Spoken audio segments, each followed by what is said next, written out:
Welcome back to another episode of the Merge Feast. This episode is quite special because it featured our podcast. We had the Merge officially this week. So, my name is Blake, back with Logan and Brandon. Welcome back, guys. How's it going? Well, let's hop right into it. I mean, we've got a lot to discuss, but it's like a lot of little things. So, what was Logan? I'll kind of kick it off to you, but what was a big moment that you want to discuss, or kind of a defining moment of the episode? Ooh, defining moment. Honestly, I think the main thing this episode was all about I think strategic talk and the alliances and who is kind of going with who, and really kind of start to see some of that. So I think it'd be good to kind of dive into some of that a little bit. Obviously, a couple quick hitters. Hunter obviously got his immunity idol, and then, like you said, we obviously merged. So a few things that obviously want to go over, but like you said, not a ton of big things, kind of several small things. But what do you think, Brandon? Well, this is my favorite point in the season when all the tribes come together as one. So I was very excited for this episode. But kind of some big things that stuck out for me was how Yanu was kind of leading the charge as far as how the first vote was going to go, especially Q. And then the fact that the Siga tribe was really kind of playing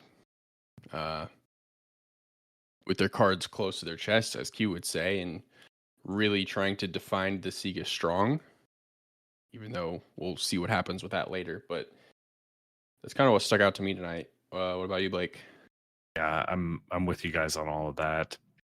This episode was a fun one for me because we got to see, I think, more strategy than we've seen from teams that have not even gone to tribal yet. The it was interesting because you had a lot of strategy, a lot of luck with the challenge, and like how that was all, like who got drawn to what side. And it could have gone a handful of different ways, but it laid out kind of how I imagined it to lay out, with Yanu kind of being the swing vote, and it just so happened that they all landed on the same side for the challenge, and they all ended up being safe. So I know we'll go over the challenge here in a bit, but I thought that was kind of a big moment, especially for them, when everything has seemed to go wrong this season so far. Yeah, I thought like you said, the way that kind of split up, I thought it was interesting. Obviously, like you said, we'll get into that with the challenge, but some of the challenges that uh, Yanu had, I think it was kind of nice for them to get all put on the same team. For sure. Well, we kind of start out this week with kind of the aftershock from last episode, where Jim was voted out, and the only person to be left out was Mariah. And so kind of got a glimpse for the first time that things are not as awesome as they seem. Like, there are some cracks, even though Siga is incredibly tight.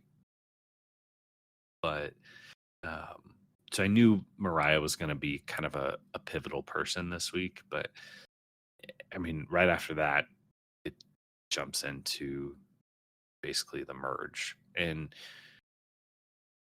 I know the merge has changed in the modern era, but Brandon, do you want to talk about how the merge has changed? And I know we talked about it last time, but just how you have to earn the merge now. You don't just make the merge. Yeah, I'll get into that. So Yeah, with the new era, the way that the merge works is all the tribes come to one beach, but they're not merged. They're kind of in what in Survivor kind of fandom is known as mergatory. Uh you're not with your previous tribes, but you're not a merged tribe yet. So you have to uh earn the merge by winning what is usually a team challenge where you split into two, and that's what happened today. So I mean, there was a little bit of strategy and just kind of feeling everybody out before the challenge. Do you guys want to talk about how, like, really just anything that happened before the challenge? I do since Mariah is obviously an important player in the game, I do want to go back to uh even before they go to one beach, because obviously you said Mariah was the kind of the lone man out in the Siga vote. Hmm. And I was actually talking to Logan this before we started recording, but it felt to me like the rest of the Siga people didn't make her feel like she was going to be on the outs because she was on the wrong side of the vote. Um, and maybe I'm jumping ahead, but I just thought it was odd how this episode played out where she kind of felt like she was on the outs, even though it seemed like Siga wanted to stay strong and kind of even was trying to encourage her and say like, "Oh, it's okay. We like you. No hard feelings."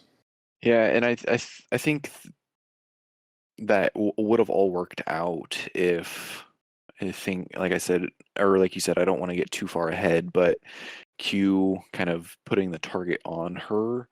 If it wouldn't have been for the target getting put on her and bringing up some of the, oh, she was the low man on the totem pole, kind of on the outs, but even though they're all trying to stay strong, if that didn't happen, I think she clearly would still be here. And it was just kind of unfortunate the way they played out, because if she would have become clean before then, I very well think she could have been here still as well. So it was just unfortunate in her game, obviously, because she went home. But Yeah, I mean, I guess we can stick on Mariah a little bit. I want to save some of this for tribal council, but um, I'm with you, Brandon, because I didn't think it was going to go that direction, even though her name was getting brought up a ton. It I almost felt like the thing that kind of put the dagger in was how weary Sika was to throw out a name. And I think that, to me, is what kind of put everything over the edge. Because I don't know about you guys, but I definitely think that Venus is the more dangerous player between the two of them. But having a whole tribe on your side definitely adds another level to it. Yeah. I would say, and to get into Venus, like even pre challenge, we haven't really got to see the strategic side of Nami or Siga outside of one vote for Siga. So it was actually nice to see like, oh, Venus is a player in this game and she's playing hard and she's actually really smart. And I actually feel like she might go on a pretty good run here after what I saw today. yeah, I definitely thought seeing some of each of those other teams was nice. And somebody that really stood out to me this episode was Venus, for how much that she was, one, highlighted, but we saw her actually playing the game, which was actually really nice to see.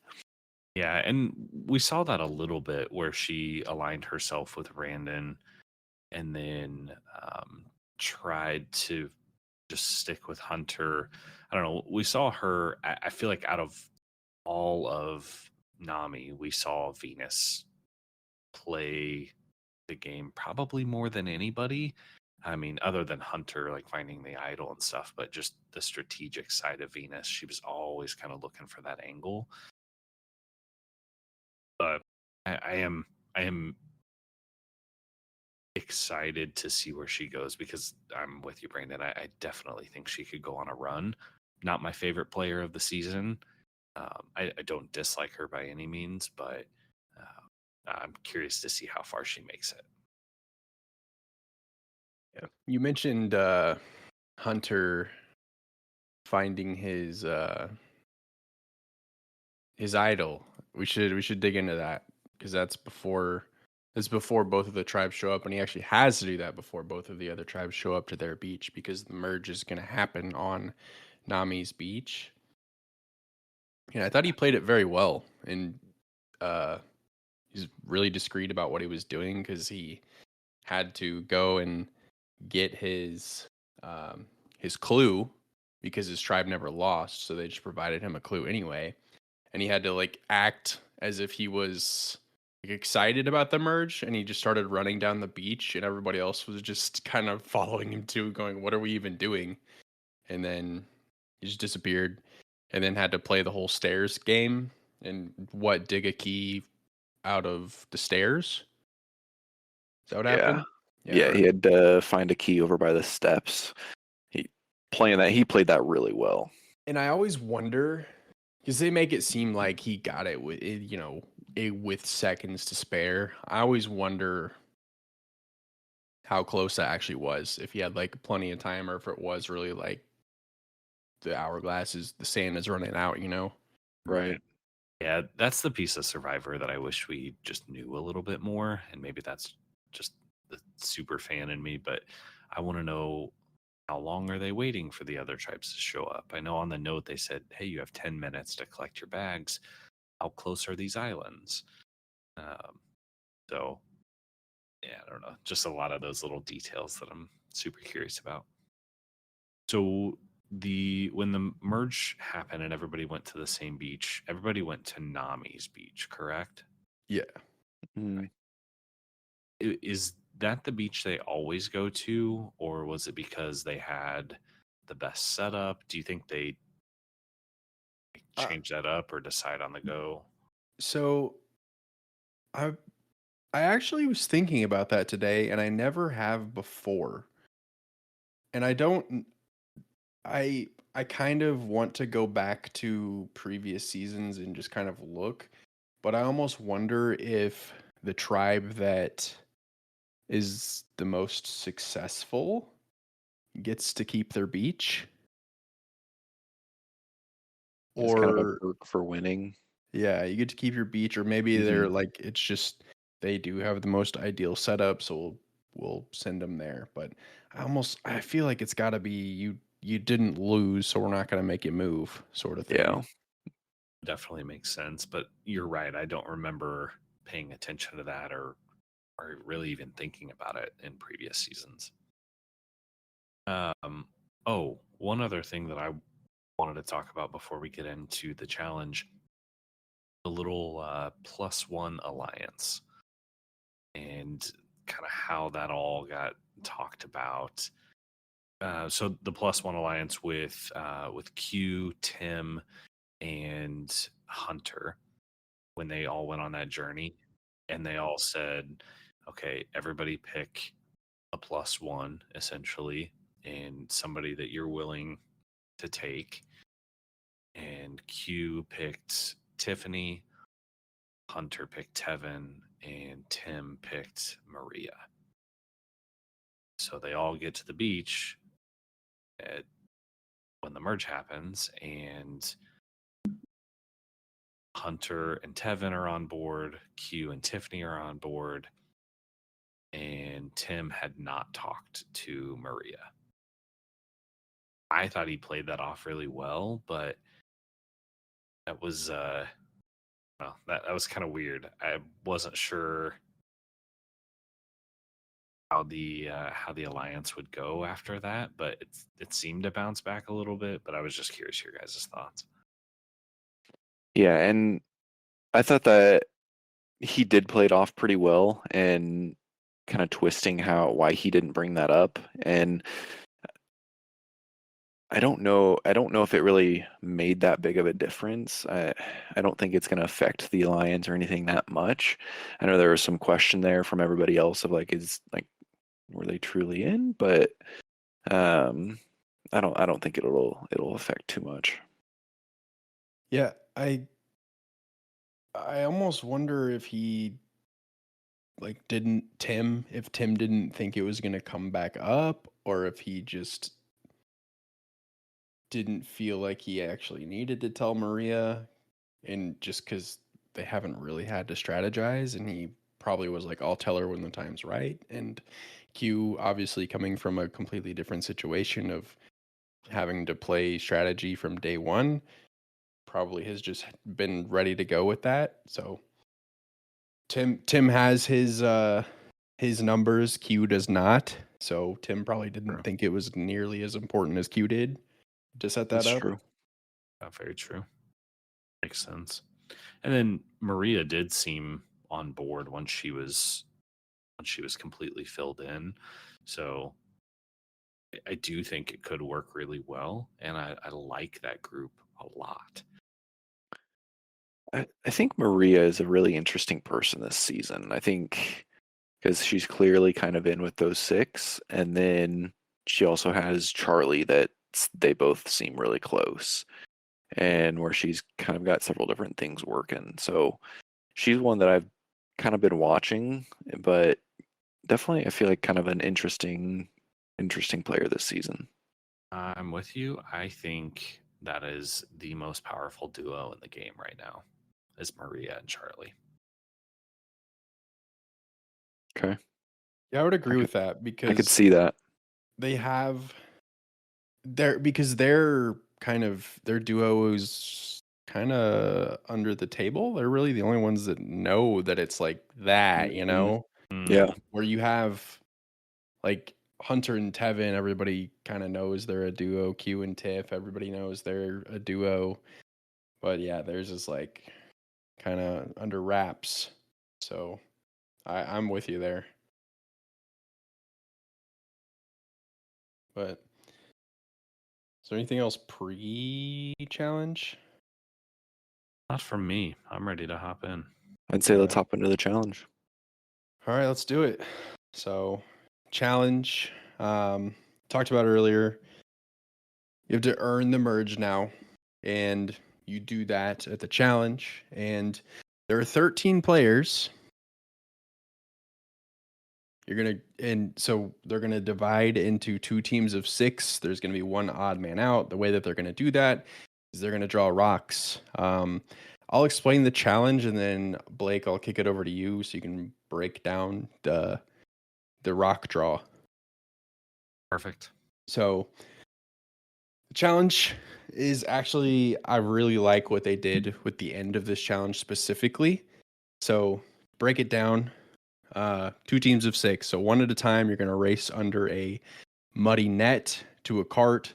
Once your team is at the cart, you're going to push that cart through a field, and you're going to collect these sandbags, and you're going to kind of set them on the cart in a stack. And then once you get to the end of the field that you're collecting in, you're going to use the cart and the stack of sandbags to climb up onto a tower. At the top of that tower, you're going to collect a bag of keys and then slide down on kind of a net rope slide, which I really hate watching that because I feel like somebody gets hurt every time. I feel like it's a disaster waiting to happen. Yeah. Anyway, you're going to slide down that, and then you have to get everybody up this massive boulder. Now remember, you're caked in mud, so it's really slippery. And then puzzle time, because obviously it's Survivor. So this puzzle has 3 sections, and 2 tribe mates at a time are going to do one section of the puzzle.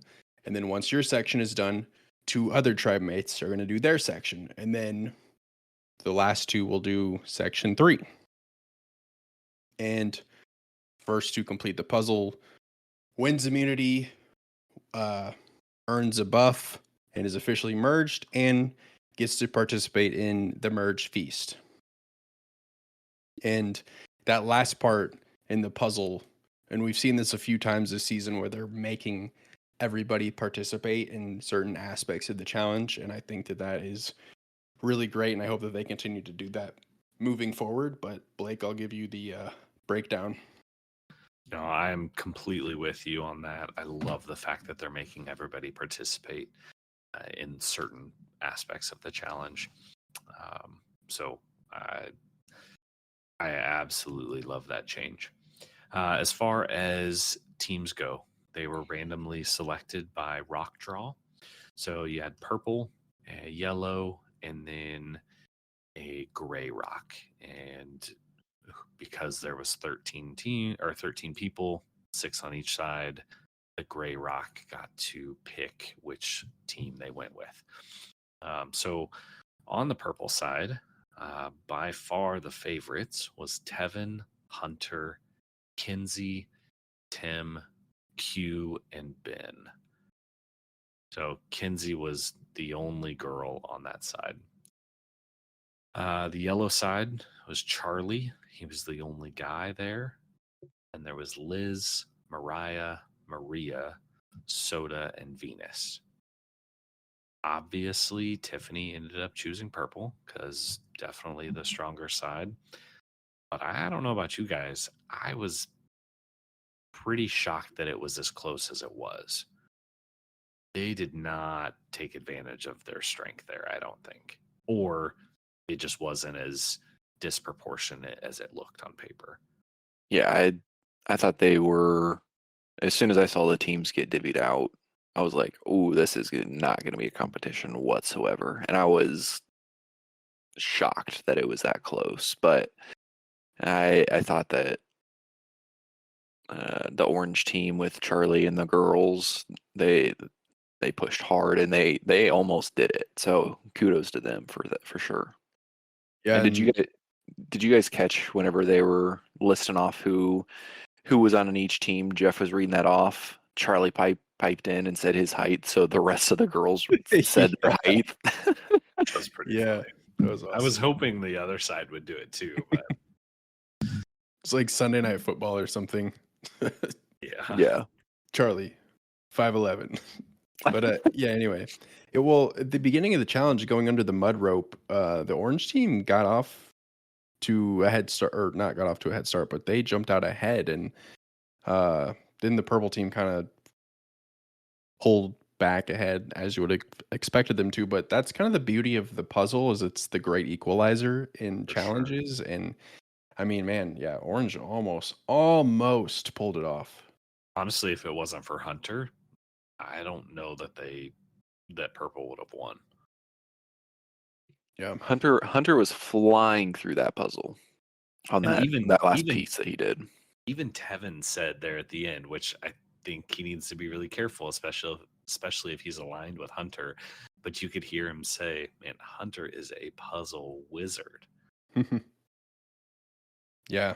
I wonder if he had that one 3D printed or whatever he does. I don't know if he 3D prints or just. Yeah, it looked new. So and I like that each of the 3 sides were different shapes.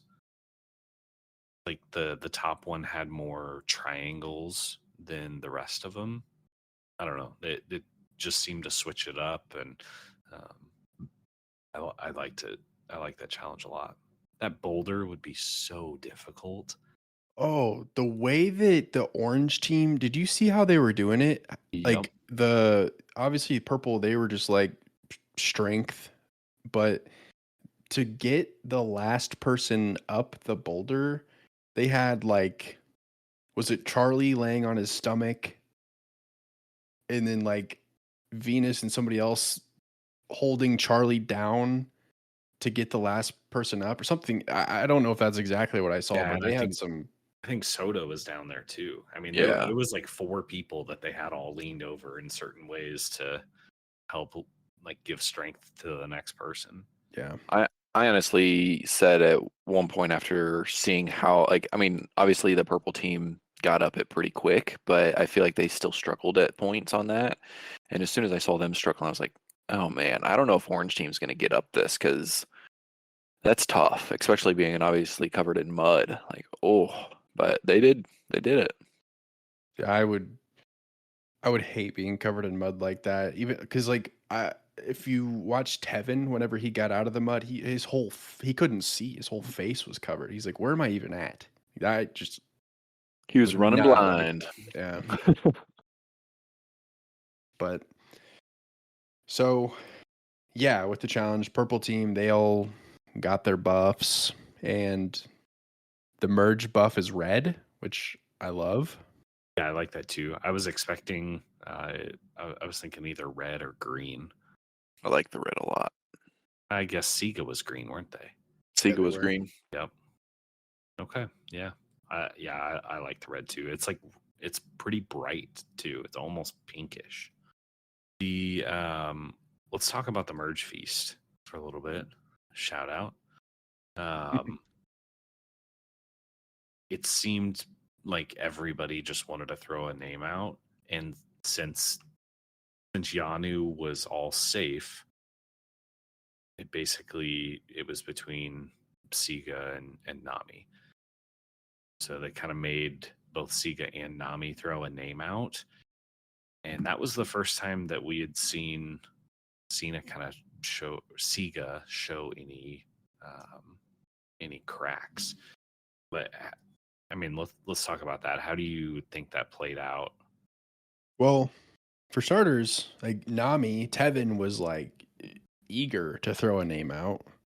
He used Venus, but it almost I felt like Tim just said Mariah just because like they kept pressing them on putting a name out, and Mariah just made sense since she was on the wrong side of the vote. But I don't know. I think it's weird to be like put a name out there. You have to. Because Sega clearly they're trying to stay 5 strong. Right. Yeah, Sorry, go ahead.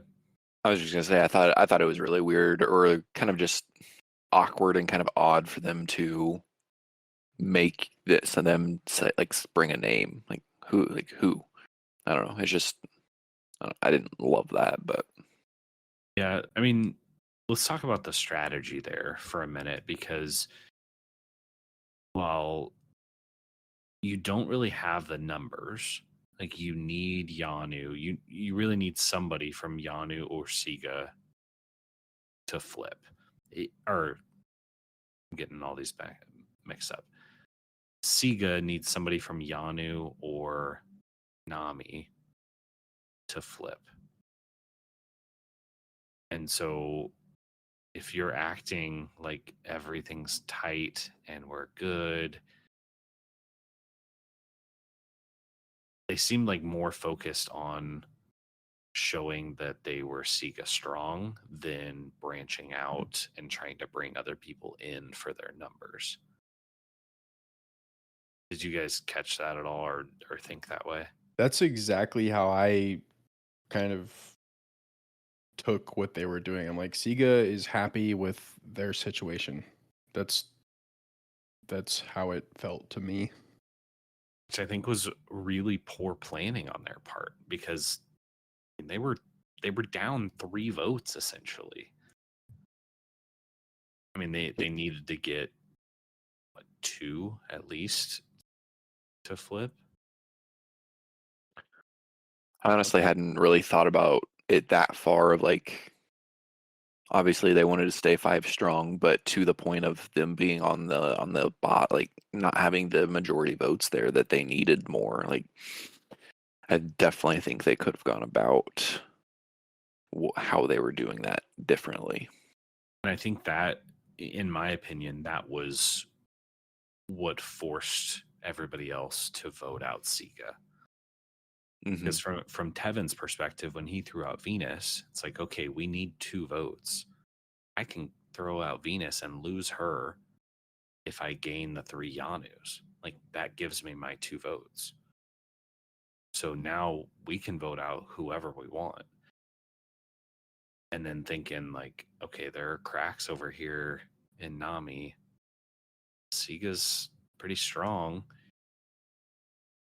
And then for Mariah to come out in tribal council and say that, oh, I was actually on the bottom. I was left out, when she had just told everybody all episode that they were tight and it was unanimous. I just don't think it was I don't know. I don't think Siga played that great this week.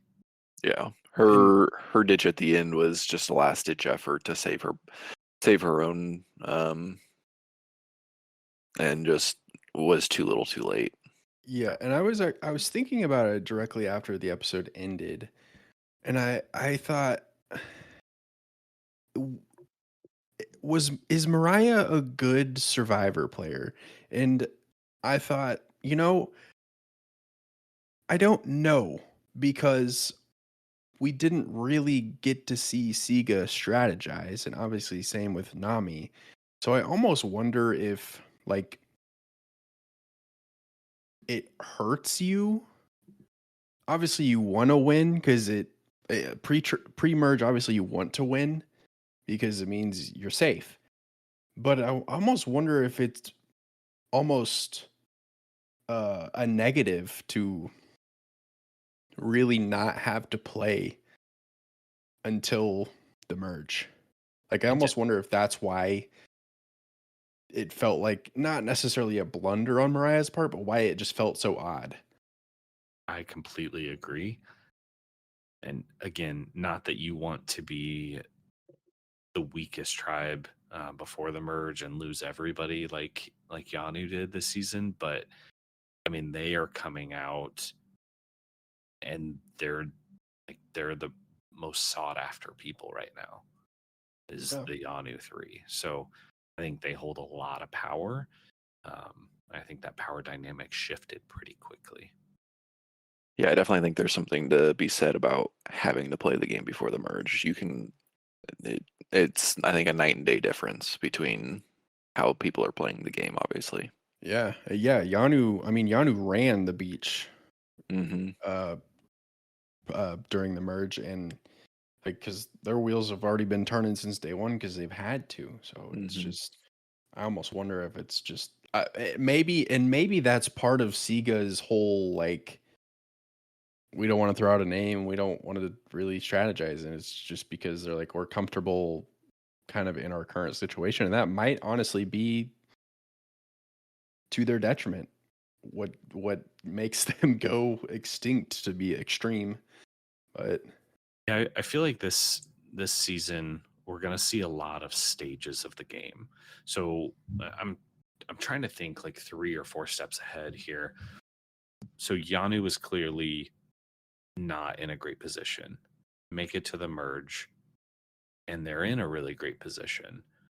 Well, if they can weed down really both sides, I mean, I feel like that's what we see a lot of times, where they'll kind of whittle it down on both sides and still play in the middle as long as possible.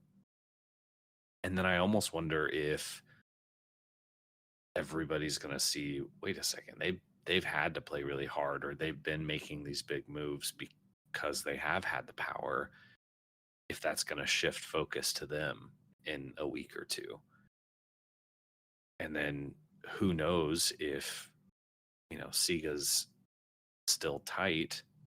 That could be, could be what they need to stick tight. So I don't know. It's definitely going to be really interesting to see how this all plays out. And I that +1 alliance of 6, I think, is a really, really strong alliance. And then add Charlie in there because he's got Maria. I feel like we're going to see a lot of, I don't know, just shifts in the game and a lot of power dynamics change. yeah, and not to like skip over things, but just to seeing shifts in the game, like talking about like the look ahead to next week's episode, they're voting out 2 people, right? That is true. Yeah. How are they gonna do that? Are they gonna split them up and have 2 separate tribals, or are they just gonna go back to back votes? What are they gonna do? That might be that big shakeup that we see is next week. I honestly think it's going to be where they're split up into two tribes. One tribe goes to a separate beach, and they have two separate tribal councils like they've done it in the past. Kind of what I expect as well. I still don't know that I love that. I don't. I mean, you've made the merge. It's time to merge. And Well, I don't know. not only like have you made the merge, but I feel like that type of format where you're splitting them up is deliberately to shake up the dynamic. For And sure. I don't like that. Is like, and I know like Jeff kind of said it today. He's like, man, your whole game could change just based off of drawing the wrong colored rock right now. And like that's kind of what Survivor is a giant game of chance, basically. And but I just like my like Tevin, if he went home because he happens to do a split tribal council and he's the only Nami that happens and he goes home, like that would just be dumb. So Sure. Yeah, it takes away from the strategy in the traditional sense and just makes it more random, I feel like. And this is not a game. I don't know. I like seeing the strategy and the good players go far, not like the fact that anybody can win if they just get lucky enough. No, I agree with that 100%. What did you think of Venus's effort to throw Charlie's name out there? I thought it was kind of brave. Obviously, like we said, we've seen her start playing the game and like trying to make moves. And I think part of me didn't like the Mo vote because it seemed like it was the easy vote. And people kind of just went along with it. Where I think Venus was trying to make a move, and obviously I love seeing that. So part of me almost kind of wanted that to happen just because I didn't love the Mo vote, but I like Charlie a lot and don't want him out yet. And so I was kind of torn there, but it was interesting to see her throw out that big of a name, I guess. And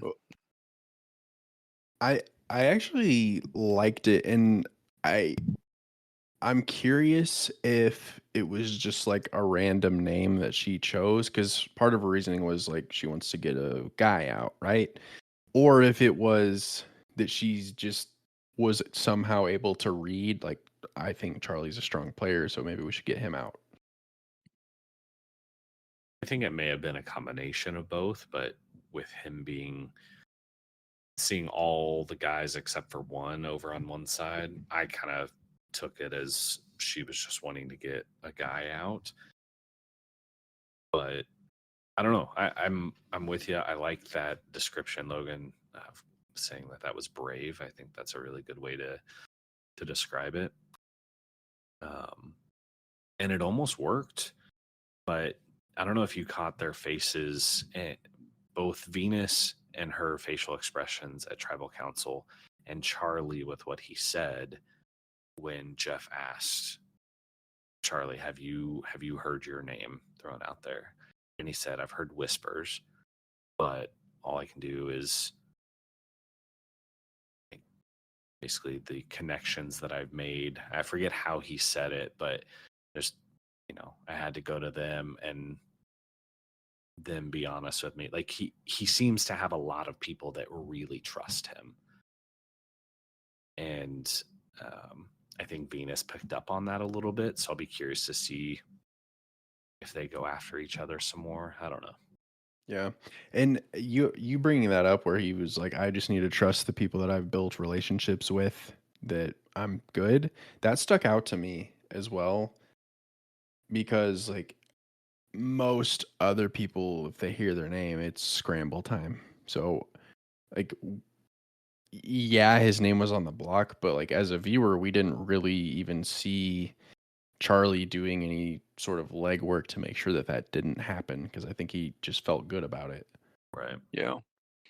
Do you guys think Venus is maybe, well, I don't know, not playing too strong, but I feel like this is the second name that she's thrown out there, been kind of weary of. She was kind of like that with Hunter at the beginning of saying that he just wasn't a good guy and all of these different things and saying he was playing the game, which he is, but do you think she's doing it too often and she's just trying to go after people or Well, I think you got to be careful when you're throwing out names, but Mhm. she's definitely. I think obviously people see her as a strong player. I mean, to go back to saying names, she was. I think it was with Tim. She was like trying to do name for a name. I'll tell you a name if you tell me a Yeah. name. So she's definitely, and that's just a way for her to get information. But um, it's risky because you start throwing out names, or if you're the first one to be throwing out names, people are going to go after you. For sure.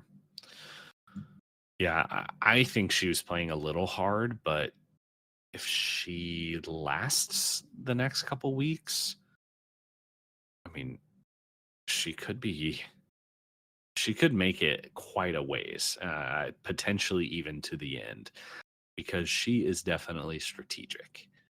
Whether or not people will let her go to the end, that's still, I don't know. We'll see, but she's playing well. Yeah, and uh, it's interesting to kind of go back to like playing hard or not playing at all. Like she was really kind of the only one on Nami that kind of had to play. Mhm. So it's like, is she playing hard or is that how she plays? And it's just sticking out because nobody else is really having to go and do some of the things that she was having to do this episode.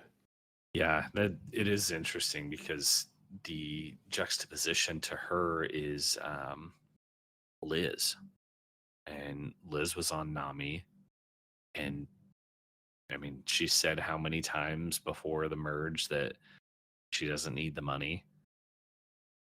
Like she just wants to see how far she can get. And so she's almost like not playing the strategic side, even though that might be her strategy. And then you've got the complete opposite of Venus, who is like, hey, give me info. Hey, give me info. Hey, let me throw out this name. And just constantly. So I don't know. Kind of Yeah. interesting to see the different strategies and how they play out. Liz has final 3-0 vote person written all over her because she has done nothing. Mhm. I could honestly see her being the, oh, I'll take her because she's done nothing and nobody's going to vote for her because they know she doesn't need the money. Yep. Okay, so that poses an interesting question. You guys are on Survivor. Would you rather end up in third with no votes because people felt like you didn't do much, but you get third, or you play your heart out and you get like eighth? I would okay, that is a tough question. Right? So Is here's that the her? thing. Go ahead. What were you gonna say? No, I was just saying, is that her strategy? Does she really need some sort of money and she's just Yeah. saying that to get as far as she can? Yeah. So for me, like I like they call them like goats that they get dragged to the end, right? Which is so funny to me because GOAT in every other game is greatest of all time. But in Right. Survivor, that's who you just drag to the end. Yep. So for me, like somebody like Liz or Jake or I can't even really think of any other names right now. Uh, but anyway, like that goat, like they have to know they're not going to win, right? At a certain Got point, to. you have to pick up on the fact that like I did not play a strong game, and I think I'm here because they feel like I am going to be easy to beat. So I almost feel like I'd rather go out like Caleb and go out and with a big splash because people felt like I was a threat and could win the game, so they took me out early, and I still made the merge. Yeah, But I totally. Oh, my bad. Go ahead. no, but if you're third and you're a GOAT, you get the full Survivor experience, so it's tough. And you get you do get money for taking third, more than you would for taking eighth. So True. No, I was just gonna say, for me, it would be hard for me not to play the game and just kind of ride it out. As I'm a fairly competitive person, I like to think, and it would be hard for me just to sit back and not do anything. If I got on Survivor, I'd want to play it through to as best as I could. That way, if and when I got voted out, I didn't regret anything. yeah, you feel like you got the most of it because even like Liz was like, "Yeah, I don't need to hunt for idols. I'm good. I don't Yeah. care." Like for me, that's just boring. Like For what sure. are you- For sure. Mhm. where are you at on that, Blake? I think it totally depends on why, like, what your goal is to get out of being on Survivor. Are you there for the money, whether it's $1 million or not? Because like everybody gets some sort of stipend, and obviously top three get the most. So are you going just to get as much money as you can because you need to provide for your family, or do you want to, you know, are you going for the fame? Um, just, or are you going to play the game of Survivor and to experience it? And that's the part of what you said, Brandon, that I thought was the most interesting is, and are you going because you want to play the best game, or do you want to experience as much of the game as possible? All of that being said, I have a really hard time believing that Liz, or that somebody like Liz, that is her strategy, to be so lackadaisical that she's not going to hunt for idols, she's not going to talk strategy. Like, she'll be around, but that seems hard for me to believe. Um, so that may just be who she is, but oh, I don't know. I'd rather play not as aggressive of a game, and instead of getting eighth, maybe I'll take fifth and get the best of both worlds. I know that was a cop out answer, but Yeah, it's interesting. And yeah, I'm glad you asked that question because I've never really thought about that. I think you're right. I think at some point you've got to know, okay, I don't think I'm going to make it. Like, even if I make it to the end, I just don't know that I'm going to get more votes than this person. I would think that it would be hard to think that, man, I didn't play a great game, but more of the thought of, man, I didn't play as good of a game as this person or this person. I played the best game that I possibly could, but they played a better game. So I don't know. Yeah. This is the part of Survivor, and they mentioned it in the episode. I think Q did, or maybe it was Mariah talking about like getting the whiteboard out. There's not a whiteboard big enough to talk about all the different strategies and how everything could possibly play out.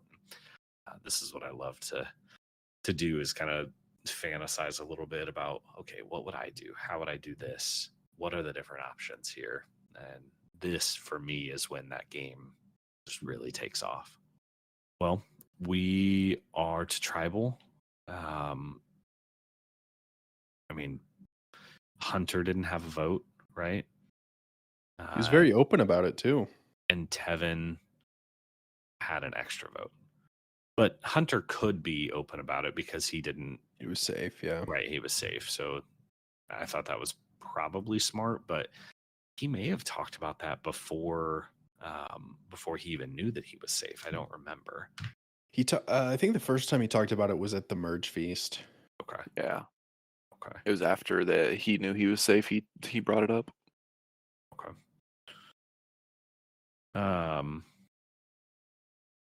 We talked about Mo, kind of her last ditch effort to say that she was on the bottom when she had the opportunity to do that earlier.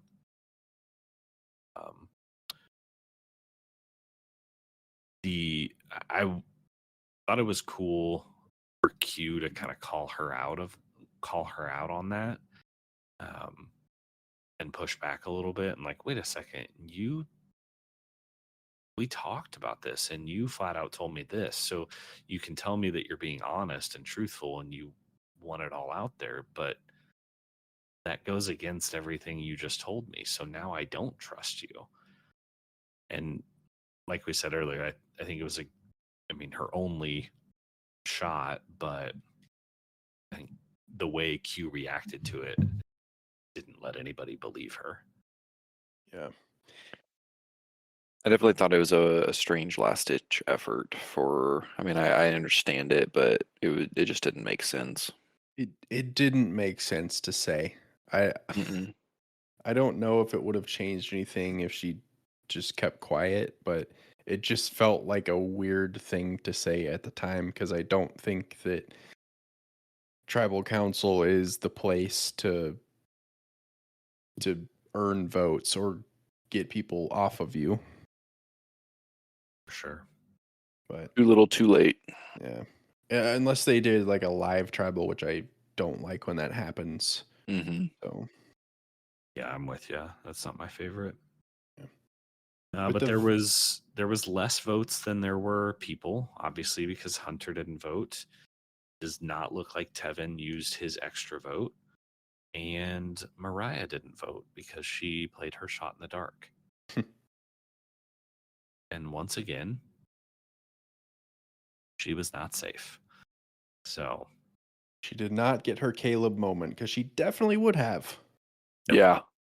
Yeah. Absolutely. Yeah, I definitely like the shot in the dark as an option, and the odds are so low. Like it definitely, makes you think about risk versus reward, and that you only get to use it once. But I would, for TV's sake, I would like to see more of those moments because that one last season was awesome. Yeah, that was fantastic. But yeah, because the vote tonight, I didn't look at the actual numbers, but like Mariah got all the votes, right? Outside of Venus getting one. And I think I want to say that Charlie's the one that voted Venus. Yeah, he is. Which I mean, if his name or if it got back to him that she was the one that threw his name out there, then that makes sense. And then in the off chance she used her shot in the dark and was safe, then that was a nice vote to throw out there. Yeah. I mean, I was just going Siga strong, so I voted Venus. It's an easy explanation, but I don't know if anybody's going to question it. Yeah, I don't. it'll be interesting. I always find these votes, and just the dynamic of how everybody votes interesting. And I know we've talked about this before in comparison to Big Brother. But with Big Brother, you have two people on the block or on the verge of going home that you can vote for. In Survivor, you have everybody. It's so often Big Brother, and granted, they have like a better part of a week in between each vote, but they tend to all vote together. So if they find out, hey, I don't have the numbers to do this, I'll just vote with the majority because I don't want to show my hand. Yeah. And so it really surprises me that that doesn't happen more in Survivor with as similar of the social game that there is. And maybe it's because there are more people to vote for. You have less time to determine if you're on the side of the numbers, but I'm always surprised for somebody like Charlie, who seems incredibly strategic, to know like I feel like he knew it wasn't Venus. He was throwing a shot at her saying, I see you. You were the one that throwing my name out there, so you're getting a vote. And it just seems bold. It may not ever come back to bite him because nobody may never know. But that difference in strategy between those two games is always, I don't know, just intriguing to me. No, I always like the early votes, especially in games, are always weird because like tonight, the merge is like it's obviously not the beginning of the game, but it's a new part of the game, and I just feel like it's easy to find it's like a really weird reason to um vote somebody out. Like I actually thought Venus was going home tonight. I'm gonna be honest. I did too. So it was completely bizarre to me that like Mariah was like gone in a landslide, and it just felt random to me. And it's funny that you brought up Big Brother because I was actually when I watched this vote, I was thinking of the Traders because like early parts of the Traders, the people that they vote out make no sense because there's no rhyme or reason to it. They're just like, you looked at me funny, so we're gonna vote you, and then everybody else is just like, I'm gonna do that too because I don't want to put a target on my back. So Yep. I feel like that's what happened with this vote. That's where I wonder or I worry about Yanu because they're going to be pushing for certain people, like if they're going to end up putting a target on their backs. Yeah. I don't know. It's going to be another good season. I can tell already. So Yeah, and I think Q might be in trouble a little bit because I think Q's playing hard and kind of looked like Tiffany and Kinsey were talking about him. Yeah, I definitely think he needs to be careful because he is playing a really good game and very strategic game. But if he's not careful, it's going to come back to bite him real quick. sure. But do we want to hop into Survivor of the Week? I like it. Yep. it. Who wants to go first? Hmm. 3, 2, 1. Brandon. Okay. So my Survivor of the Week is actually it's again kind of weird. There were a lot of different ways you could go with this vote. And I feel like it might be like lame because we've picked him a lot, and there's a few people that I wanted to pick, but I liked Q this week just because, and you could go really with anybody on Yanu, but I liked Q because it really felt like as soon as he hit the beach at the merge, he was getting to work and making sure that he had all his ducks in a row with the +1 alliance, and then just trying to kind of figure out where everybody else is with their tribes, and really making sure that he had a good plan to set himself up for success post merge. I like it. I think I think that's a good pick. What about you, Logan? For me, I kind of not necessarily a different direction, but this is somebody that we've said before, and kind of two main reasons that I picked him. I'm gonna say Hunter.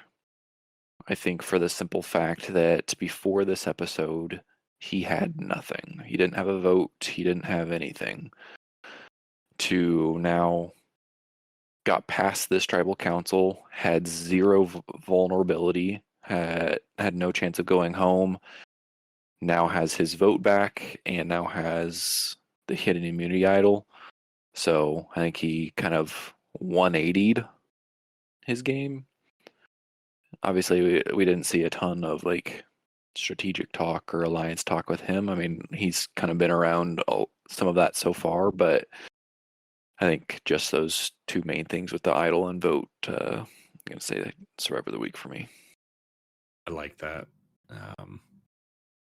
As much as I like both of those picks, I really, really like Q. but I think Hunter is playing the better game. He's playing really well, setting himself up strategically, but he's much quieter about it. Where Q is a little louder, a little more in your face, a little more vocal.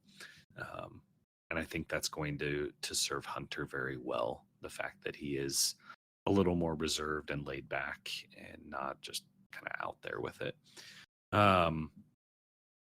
My pick is totally different, actually. And it came from kind of that one moment at Tribal Council.